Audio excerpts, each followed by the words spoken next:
Good evening everyone. आज हम brick से रिलेटेड ऑब्जेक्टिव क्वेश्चंस देखेंगे। तो अपना फर्स्ट क्वेश्चन है द पग mill is used in A option है मोल्डिंग ऑफ क्ले, बी है ड्राइंग ऑफ ब्रिक, सी है बर्निंग ऑफ ब्रिक, डी है प्रिपरेशन ऑफ क्ले। तो पग मिल को हम यूज़ करते हैं, पग मिल को कहाँ पे यूज करते हैं? टेम्परिंग में।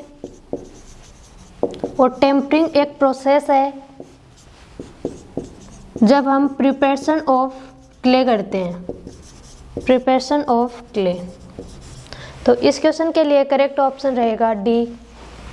Next question is the most important purpose of frog in a brick is to A है प्रिंट मैन्युफैक्चरर्स नेम, बी है फॉर्म की joint between brick and mortar, C है इम्प्रूव थर्मल इंसुलेशन, डी है reduce weight of brick. तो जो brick में एक जैसे इस तरीके से जो ब्रिक होती है उसमें यहाँ थोड़ा स्पेस होता है, इसको हम बोलते हैं फ्रॉग। अगर फ्रॉग की साइज की बात की जाए तो फ्रॉग की साइज होती है 10 centimetre by 4 centimetre by 1 centimetre. यानी इसकी जो लेंथ है वो 10 सेंटीमीटर रहेगी, विड्थ है 4 सेंटीमीटर रहेगी एंड जो थिकनेस है वो 1 सेंटीमीटर रहेगी। ब्रिक की साइज़ की बात की जाए स्टैंडर्ड साइज़ की तो ये होती है 19 centimetre by 9 centimetre by 9 centimetre. यानी 19 सेंटीमीटर यहाँ ब्रिक की क्या है? लेंथ है, 9 सेंटीमीटर विड्थ है एंड जो ये 9 सेंटीमीटर है ये थिकनेस है। तो फ्रॉग का पर्पज़ होता है कि जो मैन्युफैक्चर कंपनी है वो अपना नाम प्रिंट करवा सकती है। मेन जो इसका पर्पज़ होता है वो क्या होता है कि ये की जॉइंट की तरह वर्क करता है। किसके लिए? जो मोर्टार एंड ब्रिक है इसके बीच में, यानी इनके बीच का जो जॉइंट है उसको स्ट्रेंथ प्रोवाइड करवाने का वर्क होता है फ्रॉग का। तो यहाँ मेन पर्पज पूछा गया है तो इसके लिए करेक्ट ऑप्शन रहेगा बी, फॉर्म की joint between brick and mortar. Next question is the shape of brick gets deform due to rainfall falling on hot brick, this defect is known as A है lamination, B है cracks, C है black core, D है चप्स। तो हमने last lecture में कुछ defects को discuss किया था जिसमें हमने देखा था कि चप्स क्या होते हैं कि कोई भी हॉट ब्रिक है उस पर अगर रेनफॉल हो जाता है तो उसकी वजह से जो डिफेक्ट आता है उसको हम क्या बोलते हैं? चप बोलते हैं। रेनफॉल की फॉलिंग की वजह से हॉट ब्रिक पे जो डिफेक्ट आता है उसको चप बोलते हैं। इसके अलावा अगर हम बात करें क्रैक्स की तो क्रैक्स क्या होती है कि जब ज़्यादा मॉइस्चर कंटेंट प्रेजेंट रहता है ब्रिक में तो वहाँ पे क्या है? मोर श्रिंकेज होगा और श्रिंकेज की वजह से क्या होगा? वहाँ पे क्रैक्स जनरेट हो जाते हैं। तो इस क्वेश्चन के लिए करेक्ट ऑप्शन रहेगा डी।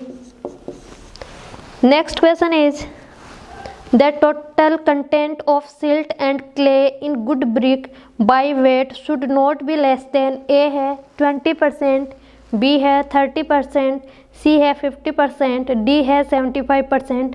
तो इसके लिए करेक्ट रहेगा C option 50%। Next question is the standard size of brick as per Indian standard is A है 19 centimetre by 9 centimetre by 9 centimetre, B है 20 centimetre by 10 centimetre by 10 centimetre, C है 23 centimetre by 11.4 centimetre by 7.6 centimetre, D है 19 centimetre by 10 centimetre by 10 centimetre. तो जो standard size है brick की, standard size इसको हम बोलते हैं मॉड्यूलर साइज। ये होती है 19 बाई 9 बाई 9 सेंटीमीटर में। और अगर बात करें हम नॉमिनल साइज की, नॉमिनल तो नॉमिनल साइज क्या रहती है ब्रिक की? 20 centimetre by 10 centimetre by 10 centimetre. तो इस क्वेश्चन के लिए करेक्ट ऑप्शन रहेगा A.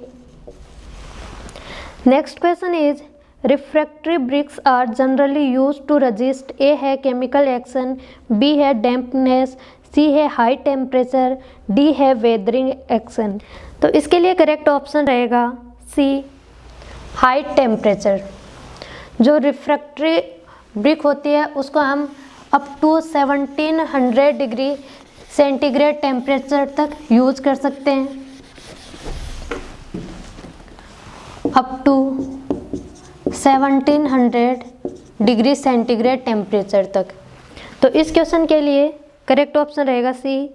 Next question is which of the following defect appear due to presence of alkalis in the brick. A है लाइम स्लैकिंग, बी है black core, C है cracking, D है इफ्लोरोसीन।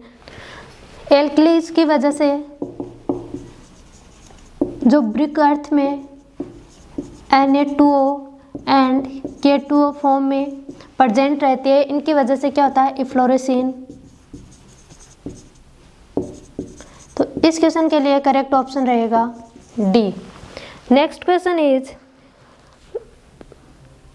ए first class brick immersed in water for 24 hours should not absorb water more than A है 10%, B है 15%, C है 20%, D है 25%।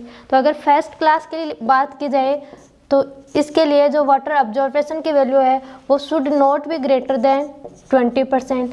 अगर second class की बात की जाए तो इसके लिए होता है should not be greater than 22% and third class के लिए should not be greater than 25%। तो इसके लिए करेक्ट ऑप्शन रहेगा C. Next question is the process of mixing clay water and other ingredient to make brick is known as. A है tempering, B है kneading, C है pugging, D है moulding. तो इसके लिए करेक्ट ऑप्शन रहेगा B kneading. Kneading का मतलब क्या होता है, गूंथना।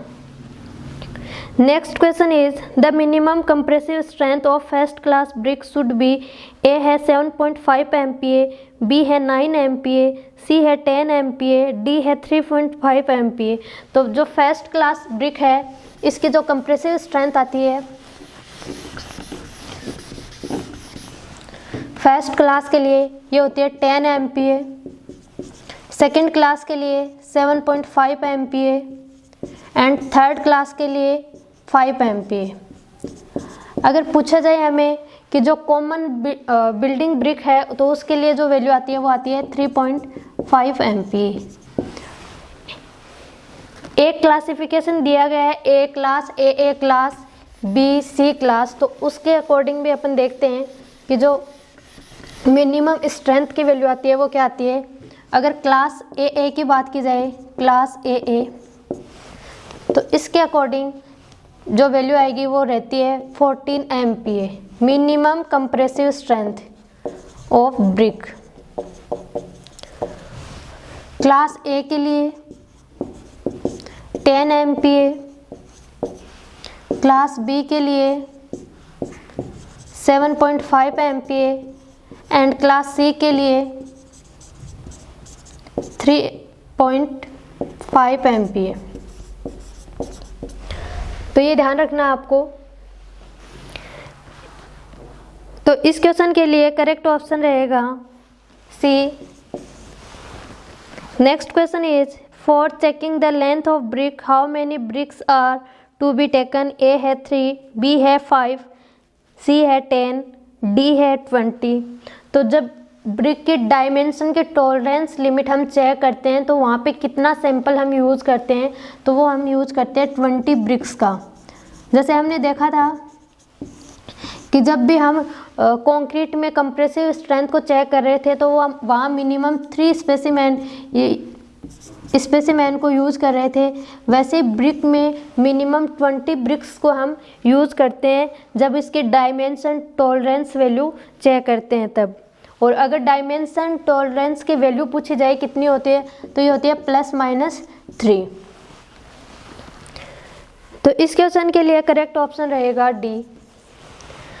Next question is the ingredient of brick earth help their brick to retain their shape is. A है एल्यूमिना, बी है सिलिका, सी है आयरन ऑक्साइड, डी है मैग्नीशियम।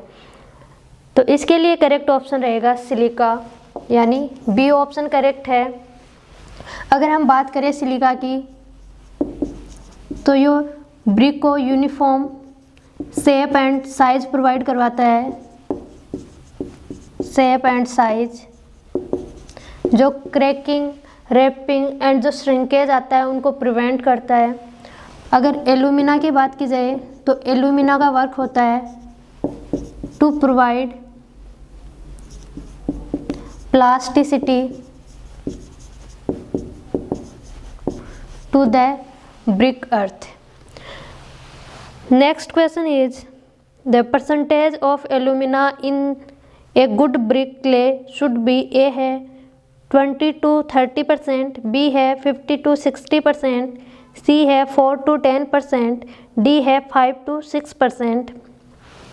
परसेंटेज की अगर बात की जाए तो सिलिका होता है 50 to 60%, alumina 20 to 30%, iron oxide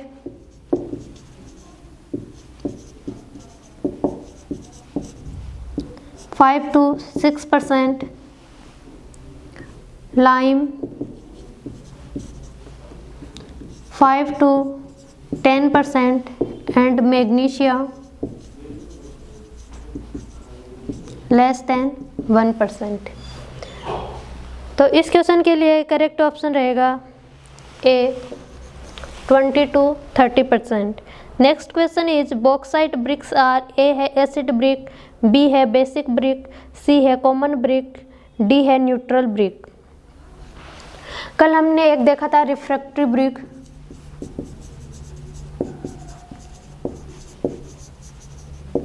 और रिफ्रैक्टरी ब्रिक में हमने देखा था कि ये फर्दर क्लासिफाइड है एसिड ब्रिक,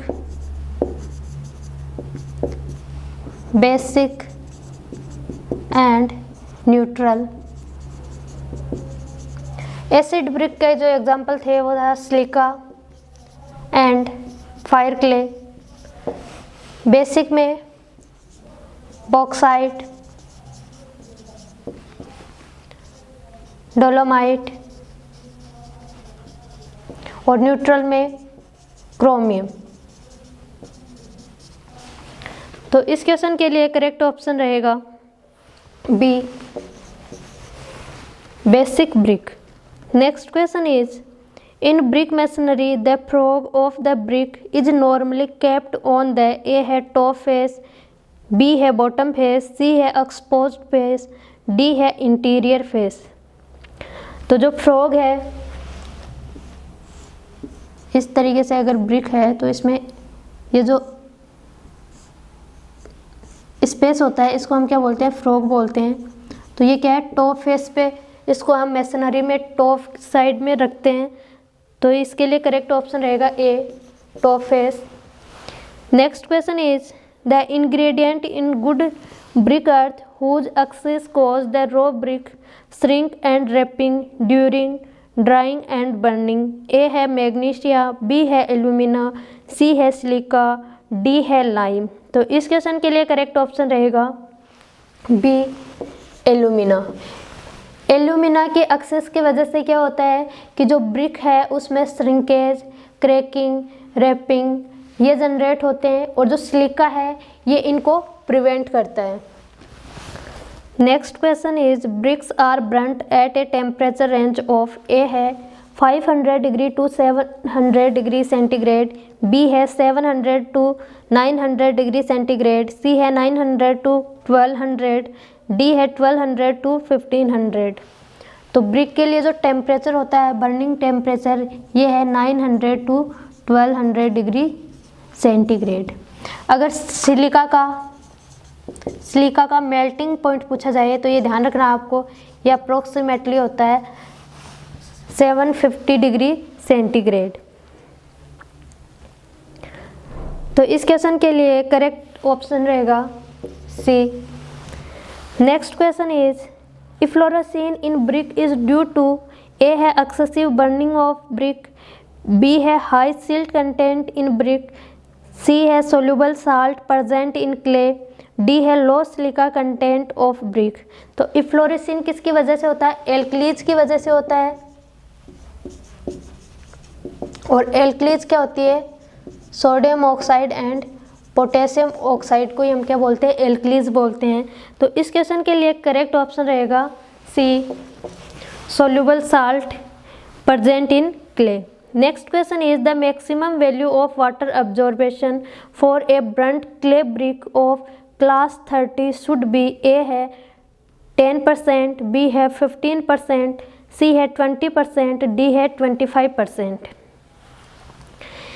कल देखिए हमने डिस्कस किया था कंप्रेसिव स्ट्रेंथ के बेसिस के अकॉर्डिंग जो वाटर अब्जॉर्प्शन है वो कौन सी ग्रेड का, ग्रेड या क्लास कितना वेरी करता है। तो अगर क्लास ब्रिक क्लास है वो 12.5 से लेस देन है, लेस देन, तो इस केस में जो वाटर अब्जॉर्प्शन है वो शुड बी लेस देन 20%। अगर क्लास है वो 12.5 से ज़्यादा है, more than,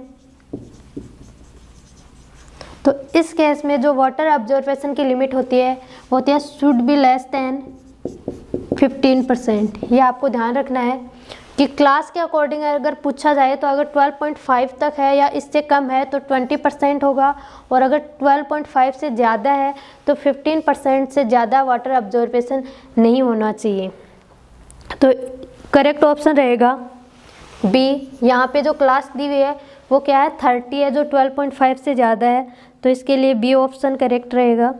next question is hollow bricks are generally used for, A है ऑर्नामेंटल वर्क, बी है increase the bearing area, C है reducing the cost of construction, D है प्रोवाइडिंग इंसुलेशन अगेंस्ट हीट। तो इस क्वेश्चन के लिए correct option रहेगा D. जो होलो ब्रिक्स होती है उनको हीट को प्रिवेंट करने के लिए हम यूज़ करते हैं। Next question is which of the following is good for making the bricks, A है क्वार्ट्ज, बी है सिलिका, सी है एल्यूमिना, डी है वेदर्ड क्ले। तो इसके लिए करेक्ट ऑप्शन रहेगा डी, वेदर्ड क्ले। जैसे कल हमने देखा था कि जब हम प्रिपरेशन ऑफ क्ले करते हैं तो वहाँ पे क्या करते हैं, हम वेदर्ड क्ले को यूज़ करते हैं। Next question is what is the thickness of 1.5 brick wall made of standard modular brick. तो आपको ध्यान रखना है कि अगर 1 ब्रिक वॉल है इसकी थिकनेस होती है 20 सेंटीमीटर और 200 mm। इसके अलावा अगर आपसे 2 पूछा जाए तो 2 में कितनी हो जाएगी, 2 × 20 यानी 40 सेंटीमीटर। अभी आपसे पूछा गया 1.5, तो इसके लिए कितना आ जाएगा 20 + 10 यानी 30 सेंटीमीटर और 300 mm। तो इसके लिए करेक्ट ऑप्शन रहेगा सी, 30 सेंटीमीटर।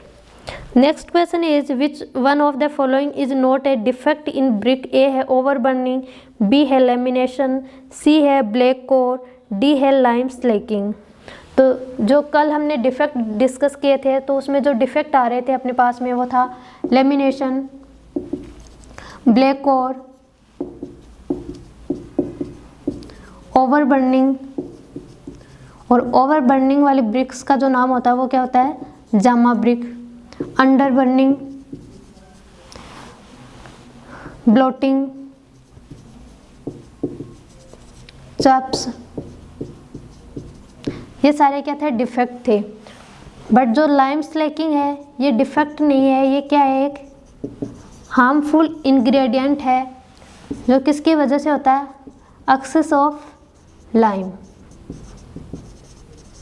तो इसके लिए जो करेक्ट ऑप्शन रहेगा वो है D.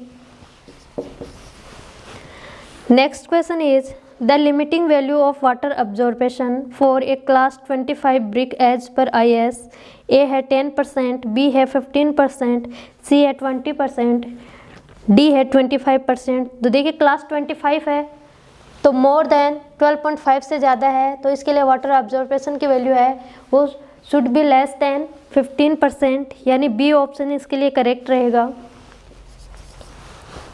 Next question is fire bricks are made from, A है क्विक लाइम, बी है वेदर्ड क्ले, सी है फायर क्ले, डी है बॉक्साइट। तो जो फायर ब्रिक है उसको हम प्रिपेयर करते हैं फायर क्ले से, तो इसके लिए ऑप्शन रहेगा C. Next question is number of brick required for 1 cube metre of brick masonry is A है 450, बी है 500, सी है 550, डी है 600। देखिए 1 मीटर क्यूब के लिए पूछा गया है और ब्रिक का जो वॉल्यूम है वो कितना होता है 200 मीटर क्यूब में है ना। अगर इसको हम सेंटीमीटर में चेंज करें तो ये कितना आ जाएगा 1 मीटर क्यूब को 1 मीटर क्यूब किसके इक्वल होता है, ठीक है। और जो 1 ब्रिक का वॉल्यूम आता है वो क्या है 20/10/10। अब देखिए यहाँ से 3 कैंसिल आउट 2, तो यहाँ से आएगा 500 ब्रिक्स, यानी 1 मीटर क्यूब में जो ब्रिक आती है नंबर ऑफ ब्रिक वो रहेगा 500। तो बी ऑप्शन करेक्ट है। Next question is in clamp burning process at which angle bricks are to be laid. A है 10 डिग्री, बी है 15 डिग्री, सी है 25 डिग्री, डी है 30 डिग्री। जब क्लैम्प बर्निंग की जाता है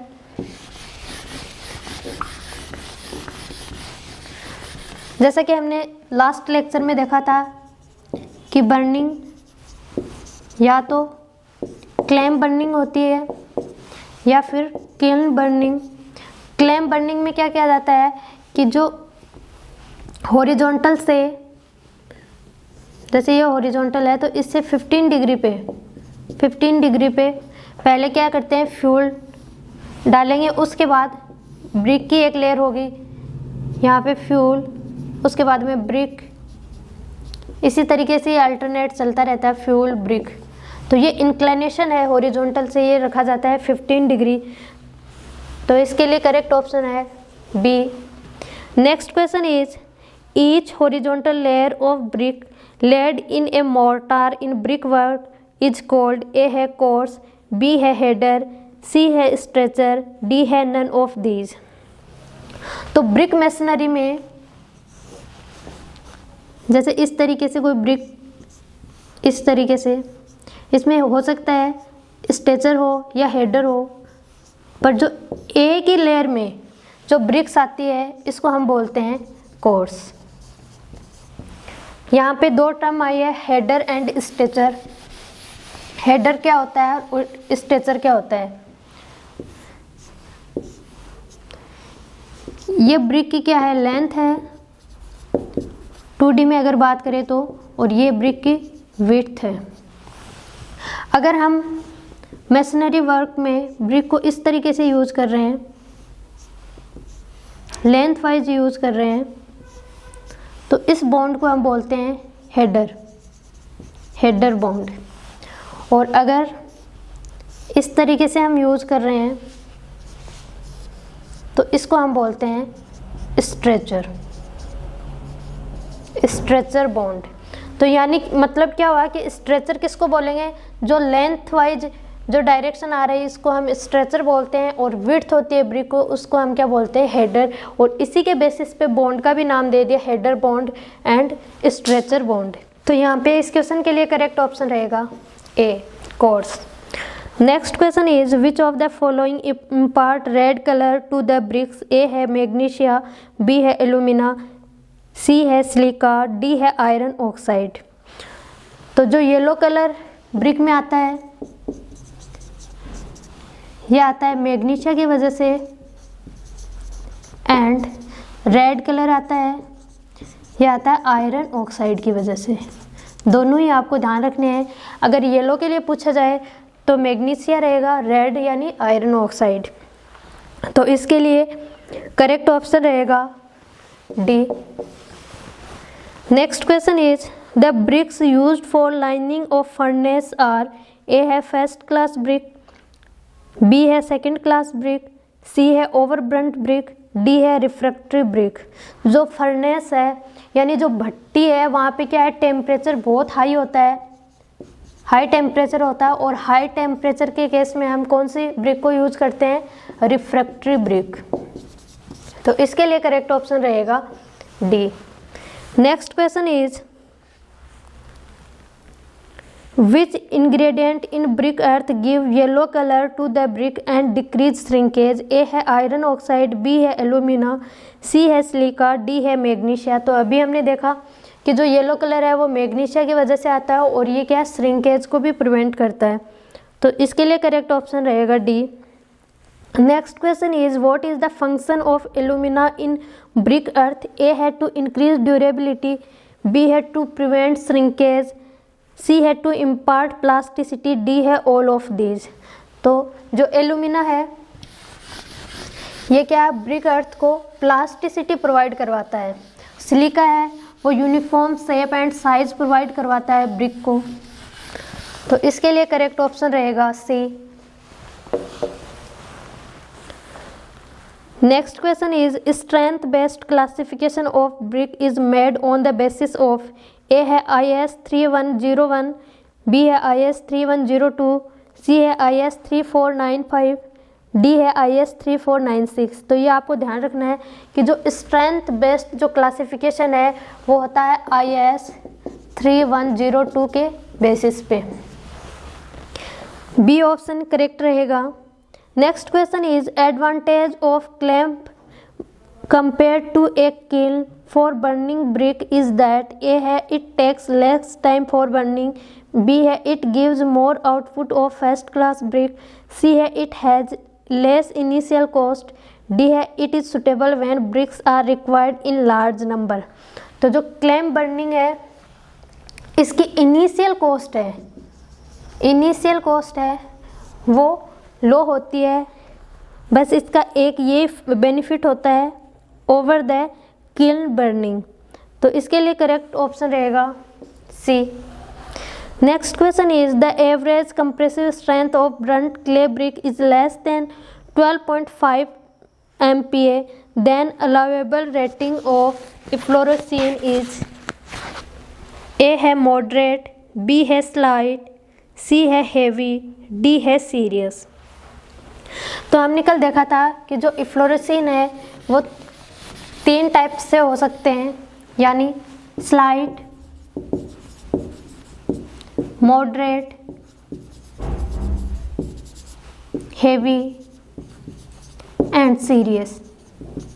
यहाँ पे हमने देखा स्लाइट कब होता है, जब जो ब्रिक का एरिया है अगर उससे 10% से कम एरिया में इफ्लोरेसीन हो रहा है तो वो स्लाइट में कंसीडर किया जाएगा।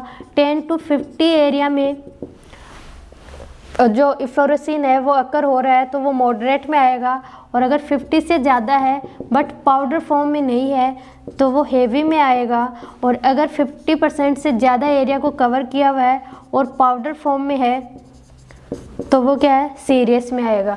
यहाँ पे स्ट्रेंथ देख के पूछा गया है कि स्ट्रेंथ के बेसिस पे हमने देखा था कि क्लास 12.5 से कम है या फिर ज़्यादा है। अगर 12.5 से कम क्लास की ब्रिक है तो उसके लिए जो इफ्लोरेसीन है वो मॉडरेट हो सकता है, और अगर मोर देन 12.5 है तो इस केस में जो इफ्लोरेसीन है वो स्लाइट होना चाहिए। तो यहाँ पे जो पूछा गया है क्वेश्चन में लेस देन 12.5 MPa दिया हुआ है, यानी कि जो क्लास है वो 12.5 से कम है, तो इसके लिए जो इफ्लोरेसीन होगा वो मॉडरेट होगा। तो यहाँ पर ए ऑप्शन करेक्ट है। Next question is the internal size of mould used in brick preparation is? A है equal to the size of burnt brick, B है smaller than the size of burnt brick, C है larger than the size of burnt brick, D है none of these। तो जो mould की size है, mould size ये Brunt brick की size से ज़्यादा होती है, और कितनी ज़्यादा होती है, 8 to 12% ज़्यादा होती है। तो इस क्वेश्चन के लिए करेक्ट ऑप्शन रहेगा C. Next question is the overground continuous kiln is called? A है बुल ट्रेंच किल्न, बी है हॉफमैन किल्न, सी है टनल किल्न, डी है ऑल ऑफ दीज।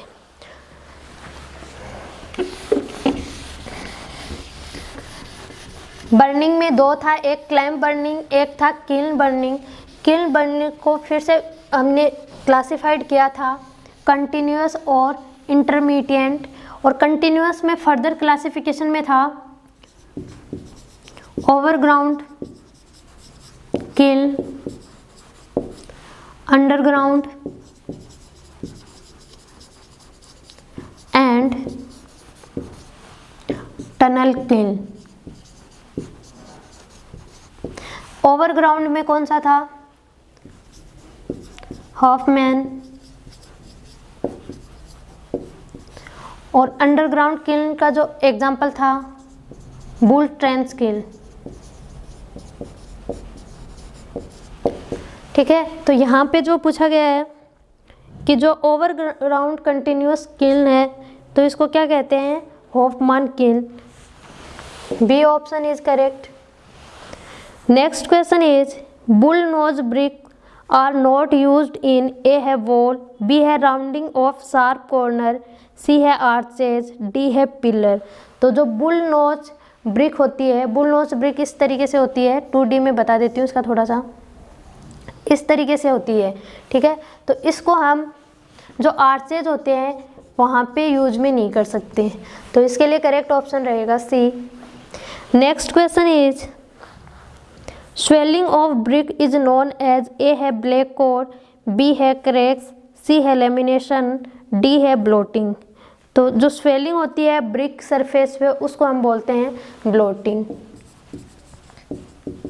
लेमिनेशन में क्या होता है कि जो ब्रिक अर्थ है उसमें अगर इंट्रैप्ट एयर रह गई हो तो उसकी वजह से जो डिफेक्ट आता है उसको हम बोलते हैं लेमिनेशन। तो इस क्वेश्चन के लिए करेक्ट ऑप्शन रहेगा D. Next question is the portion of brick cut cross to that of half full brick is known as, A है किंग क्लोजर, बी है क्वीन क्लोजर, सी है स्क्वेंट, डी है बेट। तो देखिए अगर ब्रिक की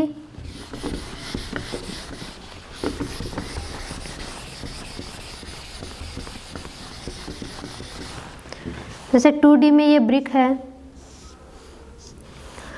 इसको लेंथ के अलोंग काटा गया है। ठीक है, तो यहाँ पे देखिए लेंथ के अलोंग काटेंगे तो लेंथ तो सेम रहेगी, लेंथ सेम, बट विड्थ है वो हाफ हो गई। इस टाइप को हम बोलते हैं क्वीन क्लोजर। Queen closer. अगर ब्रिक को इस तरीके से काटा जाए कि ब्रिक की विड्थ है वो हाफ एंड जो लेंथ है वो भी हाफ पोर्शन, ये जो बची हुई ब्रिक है इसको हम बोलते हैं king closer. King closer. King closer क्या होगा कि ब्रिक से ट्रायंगुलर पोर्शन को रिमूव कर लिया जाता है, तो उसके बाद जो ब्रिक रहेगी उसको हम बोलेंगे किंग क्लोजर। तो इस क्वेश्चन के लिए करेक्ट ऑप्शन रहेगा बी क्वीन क्लोजर। बैट क्या होता है? देखिए क्वीन क्लोजर में और बैट में क्या डिफरेंस होता है? 2D में ये ब्रिक है, अगर इसको लेंथ वाइज कट करते हैं तो ये क्या आता है? Queen closer. अगर इस ब्रिक को विड्थ के अलोंग कट करते हैं, इस तरीके से कट करते हैं, तो इसको हम बोलते हैं बैट। तो क्वीन क्लोजर में तो क्या होती है? लेंथ सेम रहती है, विड्थ हाफ हो जाती है, और बैट में क्या होता है? विड्थ सेम रहती है बट लेंथ हाफ हो जाती है।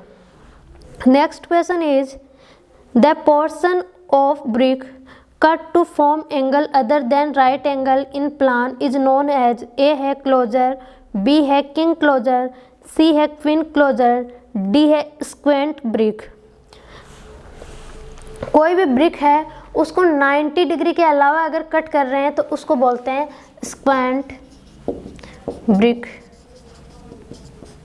एक होता क्यून, जब ब्रिक को 90 डिग्री पे हम कट कर रहे हैं कॉर्नर को तो उसको बोलते हैं क्यून, और अदरवाइज 90 से अलग एंगल पे कट कर रहे हैं तो उसको बोलते हैं स्क्वेंट ब्रिक। तो इस क्वेश्चन के लिए करेक्ट ऑप्शन रहेगा D. Next question is The structure bond in brick masonry can be used only when the thickness of wall is A है 90 mm, B है 180 mm, C है 190 mm, D है 280 mm। जैसे कि हमने अभी डिस्कस किया था कि स्ट्रेचर बॉन्ड और हेडर बॉन्ड में क्या डिफरेंस होता है। तो ब्रिक का जो विड्थ वाला है उसको हम हेडर बोलते हैं और लेंथ वाइज है तो उसको हम स्ट्रेचर बोलते हैं। स्ट्रेचर बॉन्ड जब हम फेसिंग, इसकी जो फेसिंग साइड है उस पर क्या आएगा, स्ट्रेचर आएगा। इस तरीके से होगा ये।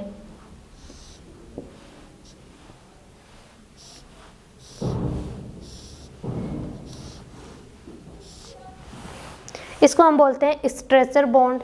और हेडर बॉन्ड में क्या होता है, फेसिंग साइड में क्या होगा, हेड्स होंगे। ये होता है हेडर बॉन्ड। तो जो स्ट्रेचर बॉन्ड है इसके लिए जो मिनिमम थिकनेस रिक्वायर्ड है वो कितनी है, 90 mm। तो इस क्वेश्चन के लिए करेक्ट ऑप्शन रहेगा A. Next question is the type of bond provided in brick masonry for carrying heavy load is A है सिंगल फ्लेमिश बॉन्ड, बी है डबल फ्लेमिश बॉन्ड, सी है इंग्लिश बॉन्ड, डी है zigzag bond. तो इसके लिए correct option रहेगा C English bond. अगर strength की बात की जाए कि फ्लेमिश बॉन्ड और इंग्लिश बॉन्ड में कौन स्ट्रोंगर होता है तो इंग्लिश बॉन्ड स्ट्रोंगर होता है। अगर पूछा जाए कि जो इसकी अपीयरेंस है वो किसकी अच्छी आती है तो वो आती है फ्लेमिश बॉन्ड की। फ्लेमिश बॉन्ड है, इसकी अपीयरेंस इंग्लिश बॉन्ड के कंपैरिजन में अच्छी आती है, बट इंग्लिश बॉन्ड की स्ट्रेंथ है वो हाई आती है as compare to Flemish bond. तो इसके लिए करेक्ट ऑप्शन रहेगा C. Next question is single Flemish bond consist of, A है English bond facing and double Flemish bond backing in each course, B है double Flemish bond facing and English bond backing in each course, C है both A and B, D है none of these. जो Flemish bond है ये दो type के होते हैं, single Flemish bond and double Flemish bond. सबसे पहले हम इंग्लिश एंड फ्लेमिश बॉन्ड में डिफरेंस देखते हैं कि किसको इंग्लिश बॉन्ड कहेंगे और किसको फ्लेमिश बॉन्ड। तो इंग्लिश बॉन्ड में क्या है कि जैसे ये एक कोर्स है आपके पास में, ये दो कोर्स है, ठीक है। कोर्स का मतलब लेयर में आपने जो भी ब्रिक को लेड किया है तो वहाँ पे एक एक क्या बन गई, लेयर बन गई। तो इंग्लिश बॉन्ड में क्या आता है कि पहले एक लेयर में क्या होगा, हेडर होगा। अगर लेयर को क्या बोलते हैं, कोर्स, तो ईच कोर्स में हेडर होगा, फिर स्ट्रेचर होगा, फिर हेडर होगा। इस तरीके से हम ब्रिक को लेड करवाते हैं इंग्लिश बॉन्ड के अंदर। तो इसको हम बोलते हैं इंग्लिश बॉन्ड। अगर हम बात करें फ्लेमिश बॉन्ड की तो फ्लेमिश बॉन्ड में दो टाइप के बॉन्ड होते हैं, इंग्लिश बॉन्ड, फ्लेमिश में single Flemish and double Flemish. Single Flemish में ध्यान रखना है ये इंग्लिश का और फ्लेमिश, जो डबल फ्लेमिश बॉन्ड है इसका मिक्सअप होता है, इंग्लिश एंड डबल फ्लेमिश का मिक्सअप होता है। तो इसमें क्या होगा कि इंग्लिश बॉन्ड भी होगा और फ्लेमिश बॉन्ड भी होगा। और डबल फ्लेमिश बॉन्ड क्या होता है कि इसमें जैसे लेयर बनी हुई है, यानी ये एक कोर्स है, ये एक कोर्स है, तो इसमें क्या होगा, पहले स्ट्रेचर, फिर हेडर, फिर स्ट्रेचर, फिर हेडर, इस तरीके से। मतलब एक ही कोर्स में अल्टरनेट स्ट्रेचर हेडर होते हैं। और इंग्लिश बॉन्ड में है वो एक कोर्स में हेडर ही हेडर रहेंगे, सेकंड कोर्स में स्ट्रेचर रहेंगे, इस तरीके से होता है, ठीक है। तो अभी क्वेश्चन में पूछा गया है कि सिंगल फ्लेमिश बॉन्ड है तो इसमें क्या होता है, तो इसमें ध्यान रखना है कि डबल फ्लेमिश बॉन्ड है वो फेसिंग पे होता है और जो इंग्लिश बॉन्ड है वो बैकिंग में होता है ईच कोर्स में। अगर एग्जाम में क्वेश्चन पूछा जाए कि जो सिंगल फ्लेमिश बॉन्ड है इसके लिए जो ब्रिक की वॉल है या कितनी ब्रिक वॉल अपने को रिक्वायर्ड है, तो ये रहता है 1.5 ब्रिक वॉल थिकनेस रिक्वायर्ड होती है ब्रिक वॉल थिकनेस, मतलब कितनी आ गई यहाँ से 30 सेंटीमीटर। तो ये भी आपको ध्यान रखना है। Next question is unit weight of brick is in kilo Newton पर मीटर क्यूब। ए है 14.4, बी है 24, सी है 25, डी है 19.2। तो अगर यूनिट वेट की बात करें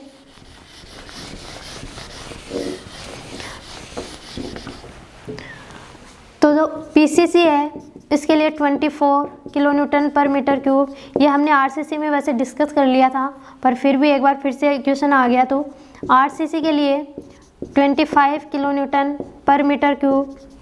सीमेंट की बात करें तो सीमेंट के लिए वैल्यू होती है 14.4, और ब्रिक के लिए, ब्रिक मेसनरी के लिए जो वैल्यू आती है वो आती है 19.2, जिसको अप्रोक्सीमेटली हम जब क्वेश्चन सॉल्व करते हैं तो इसको 20 किलो न्यूटन पर मीटर क्यूब कंसिडर कर लेते हैं ब्रिक मेसनरी में।